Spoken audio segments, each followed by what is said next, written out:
But the Lord will have mercy on the descendants of Jacob.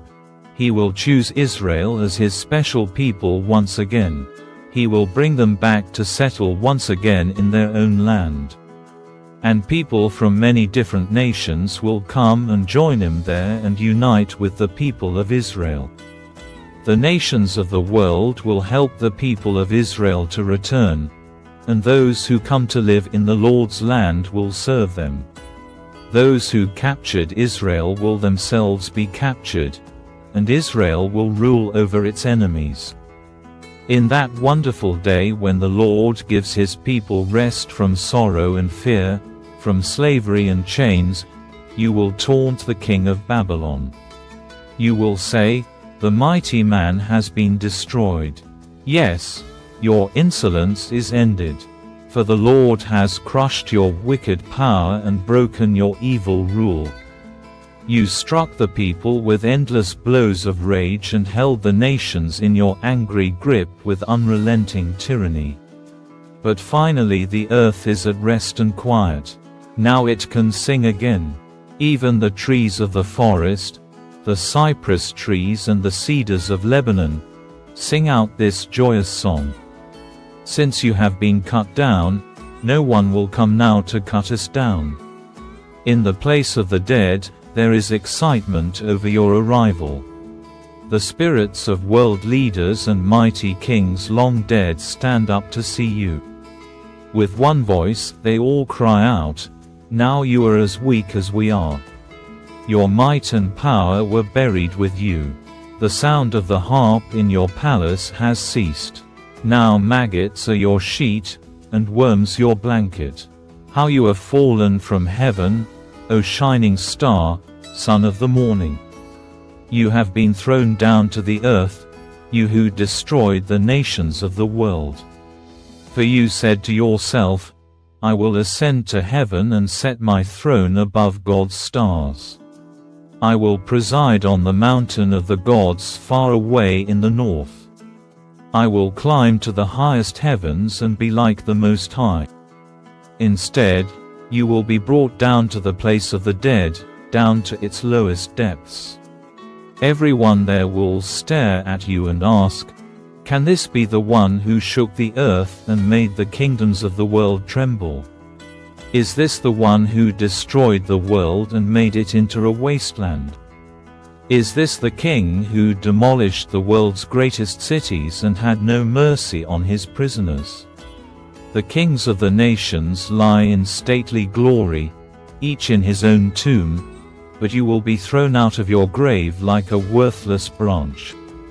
Like a corpse trampled underfoot, you will be dumped into a mass grave with those killed in battle. You will descend to the pit.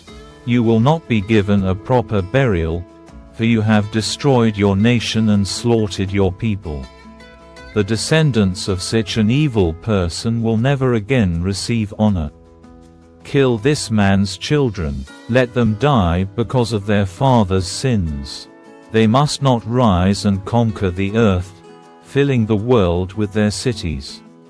This is what the Lord of Heaven's armies says, I, myself, have risen against Babylon.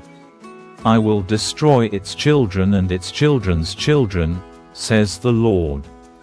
I will make Babylon a desolate place of owls, filled with swamps and marshes.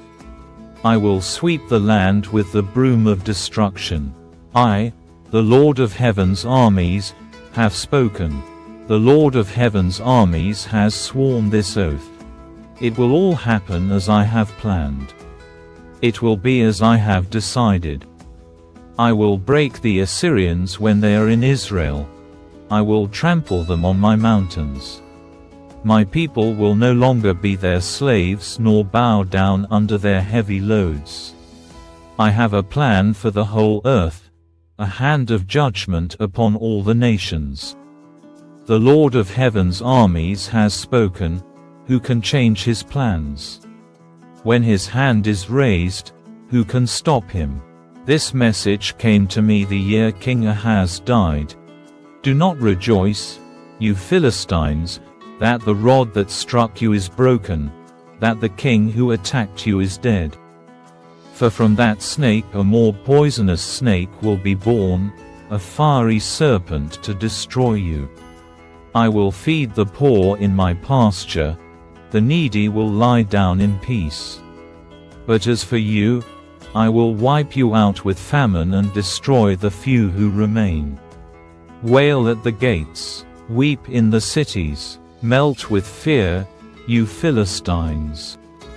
A powerful army comes like smoke from the north. Each soldier rushes forward eager to fight. What should we tell the Philistine messengers? Tell them, the Lord has built Jerusalem. Its walls will give refuge to his oppressed people. This message came to me concerning Moab. In one night the town of Ar will be leveled, and the city of Kir will be destroyed. Your people will go to their temple in Dibon to mourn. They will go to their sacred shrines to weep. They will wail for the fate of Nebo and Medeba, shaving their heads in sorrow and cutting off their beards. They will wear sackcloth as they wander the streets. From every home and public square will come the sound of wailing. The people of Heshbon and Elealeh will cry out. Their voices will be heard as far away as Jahaz. The bravest warriors of Moab will cry out in utter terror. They will be helpless with fear. My heart weeps for Moab. Its people flee to Zoar and Eglath-Shelishiah. Weeping, they climb the road to Luath. Their cries of distress can be heard all along the road to Horonaim. Even the waters of Nimrim are dried up. The grassy banks are scorched. The tender plants are gone. Nothing green remains. The people grab their possessions and carry them across the ravine of willows. A cry of distress echoes through the land of Moab from one end to the other, from Eglaim to Beer Elam.